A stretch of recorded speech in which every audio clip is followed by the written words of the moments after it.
영과 함께 또한 사제의 영과 함께 마테오가 전한 거룩한 복음입니다. 주님 영광 받으소서.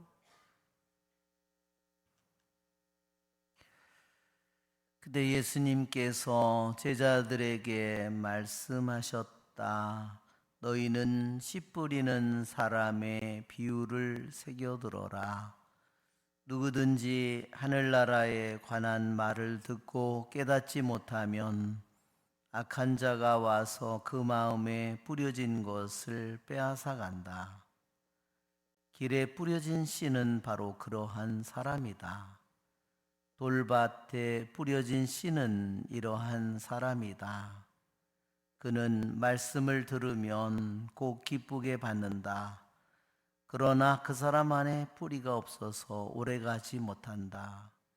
그래서 말씀 때문에 환난이나 박해가 일어나면 그는 곧 걸려 넘어지고 만다. 가시덤불 속에 뿌려진 씨는 이러한 사람이다. 그는 말씀을 듣기는 하지만 세상 걱정과 재물의 유혹이 그 말씀의 숨을 막아버려 열매를 맺지 못한다. 좋은 땅에 뿌려진 씨는 이러한 사람이다. 그는 말씀을 듣고 깨닫는다. 그런 사람은 열매를 맺는데 어떤 사람은 100배, 어떤 사람은 60배, 어떤 사람은 30배를 낸다. 주님의 말씀입니다.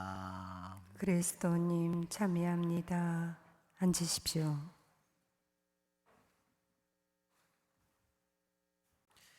참 예수님,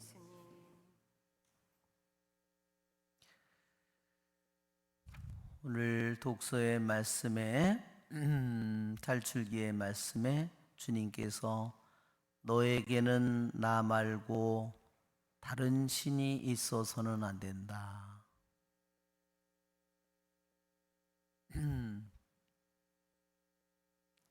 주 너의 하느님인 나는 질투하는 하느님이다.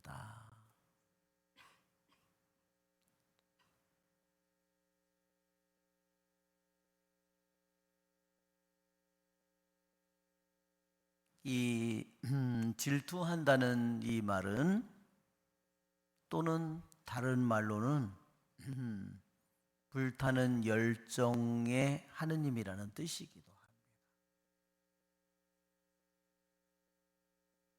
우리는 정말 나약한 한 피조물인 인간으로서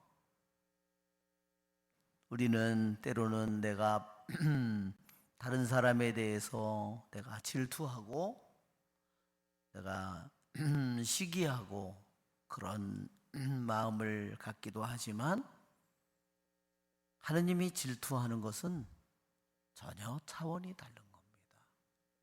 하느님이 무엇이 부족해서 질투하는 것은 결코 아닙니다.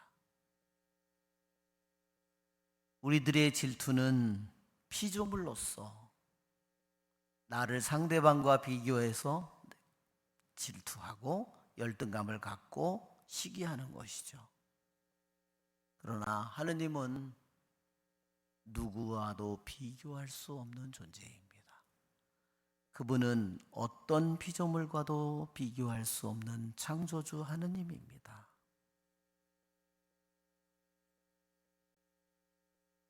그분은 어떤 것도 아쉬운 것이 없는, 부족함이 없는 분입니다. 그런데 그분이 질투하는 하느님이라는 것은 무슨 뜻이냐? 그것은 그분이 우리들의 사랑을 그분은 기다리고 있는 분입니다. 그렇게 불타는 사랑으로 우리를 사랑하시는 분.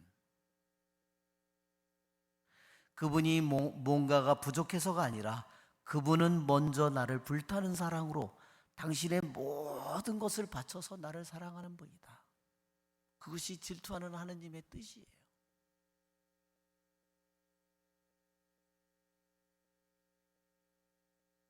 그분은 당신의 모든 것을 바쳐서 나를 사랑하는데 나는 내가 그분 말고 내 가족을 더 사랑한다든지, 내 아내나 남편을 주님보다 더 사랑한다든지, 내 자식을 주님보다 더 사랑한다든지, 내 자신을 그분보다 더 사랑한다든지, 그것은 그분을 알지 못하는 사람입니다.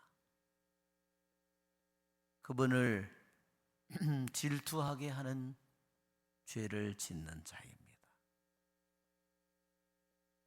우리가 그러한 것을 가지고 있을 때 우리는 그러한 것을 내 안에서 숨겨져서는 절대 안 돼요. 그것이 있는 그대로 내가 살아있는 동안 드러나도록 기도해야 됩니다. 만일 내가 살아있는 동안에 그것이 드러나지 않는다면 나는 너무 불행한 자입니다. 오늘 주님께서는 씨 뿌리는 사람의 비유를 우리들에게 들려줍니다. 이것은 주님께서 하늘나라에 관한 말씀을 우리들에게 들려준 것이라고 했습니다. 어떻게 하느님 나라에 관한 이 말씀을 좋은 땅처럼 우리들이 열매를 맺을 수 있을까? 우리는 무엇보다도 그 말씀을 빼앗기지 말아야 되고, 사탄에게 빼앗기지 말아야 되고, 그 말씀이 우리들의 마음 안에서 뿌리를 내려야 한다.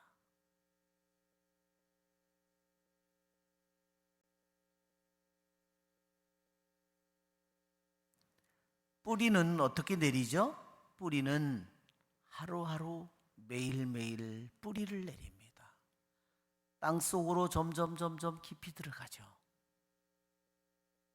나의 하루의 내 생활 속에서, 하루의 내 삶 속에서 뿌리가 점점 깊이 넓게 점점 자리를 잡아가는 겁니다. 그렇게 자리를 잡아가는 만큼 내 줄기는 점점 커지고 튼튼해지고 내 안에 꽃은 피게 될 거고 나무에 열매는 맺게 될 겁니다. 여러분, 우리들의 마음 안에 뿌리를 내리는, 하느님의 말씀이 뿌리를 내리는 일은 뭘까요? 2000년 동안, 아니 구약의 시대에도 이스라엘 백성이 하느님 말씀에 뿌리를 내리는 작업을 끊임없이 그들이 계속했습니다. 뿌리를 내리는 작업이 뭘까요? 우리는 그 모습을 성모님을 통해서 보게 됩니다. 그 말씀이 무슨 뜻일까 곰곰이 생각했다. 여러분, 내가 식사를 밖으로 외식을 하러 간다면 어디로 갈까, 무엇을 먹을까 많은 생각을 하게 되죠. 누구와 어디로 가서 만나면 어디 가서 만날까, 휴가를 가면 어디 가서 할까, 오늘 하루를 무엇을 보낼까 많은 생각을 하죠. 내가 보잘것없는 세상에 이런 일들을 하면서도 수많은 생각을 하는데, 하느님의 말씀을 듣고 그것을 곰곰이 성모님처럼 생각하지 않는다면 어떻게 그 말씀이 그의 마음속에서 뿌리를 내리겠습니까? 그것이 바로 묵상입니다. 구약의 시대든 신약의 시대든 말씀이 우리들의 마음속에서 뿌리를 내리는 작업은 하루의 내 삶 속에서 내가 들은 하느님의 말씀을 끊임없이 되뇌이는 것입니다.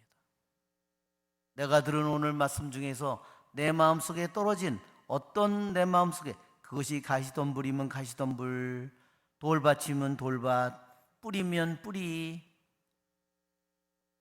씨앗이면 씨앗, 그 말씀이 내 안에서, 내 생각 속에서, 내 마음속에서 끊임없이 그것을 되씹는 것입니다. 그러는 동안에 내 마음속에 그것이 싹이 트고 그것이 내 마음 안에 뿌리를 내리는 것입니다. 이러한 작업을 하지 않는 사람은 말씀을 금방 도둑맞죠. 사탄이 그 말씀을 빼앗아가죠. 그 말씀은 그 사람 안에서 뿌리를 내리지 못합니다. 말씀에 가장 말씀을 잘 열매 맺은 분은 성모님입니다. 성모님은 사탄에게 하느님의 말씀을 빼앗기는 영혼이 아닙니다. 하느님의 말씀이 성모님 안에 끊임없이 뿌리를 내립니다. 성모님은 가시덤불이 온다고 하더라도, 세상 걱정과 재물의 유혹이 다가온다고 하더라도 그것에 뺏기지 않는 영혼입니다. 성모님의 영혼은 순수한 마음을 가진 영혼이고 마음이 가난한 영혼이기에 어떤 세상 걱정과 재물의 유혹이 다가온다 하더라도 그것을 물리치는 영혼입니다. 우리의 좋으신 주님을 찬미합시다. 아멘.